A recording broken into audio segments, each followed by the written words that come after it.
Healthy tasty চিড়ের pulao বানাতে আমি এখানে নিয়ে নিয়েছি চিড়েকে প্রথমে ভালোভাবে ধুয়ে রেখে দিয়েছিলাম যাতে চিড়ে নরম হয়ে যায়, সফট হয়ে যায়। নিয়েছি কিশমিশ, কারি পাতা, রোস্টেড পিনাট আর কিছু ভেজিটেবলস।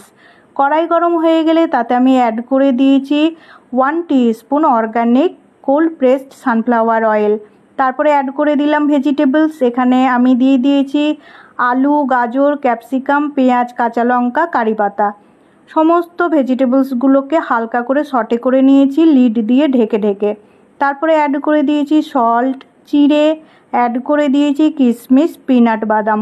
সমস্ত উপকরণকে ভালোভাবে মিশিয়ে নিলেই তৈরি হয়ে গেল হেলদি টেস্টি চিড়ের পোলাও। এই চিড়ের পোলাও আমি এনজয় করেছি আমার ফ্যামিলির সাথে ব্রেকফাস্টে। আপনারাও এইভাবে তৈরি করে নেবেন আর এনজয় করবেন আপনার ফ্যামিলির সাথে। এখানে আপনারা আপনাদের ইচ্ছে মতো আরও কিছু ভেজিটেবলস অ্যাড করতে পারেন, বাদাম অ্যাড করতে পারেন। আমার এই রেসিপি ভালো লাগলে লাইক দেবেন, কমেন্ট করবেন আর শেয়ার করে দেবেন আপনার সমস্ত বন্ধুদের সাথে।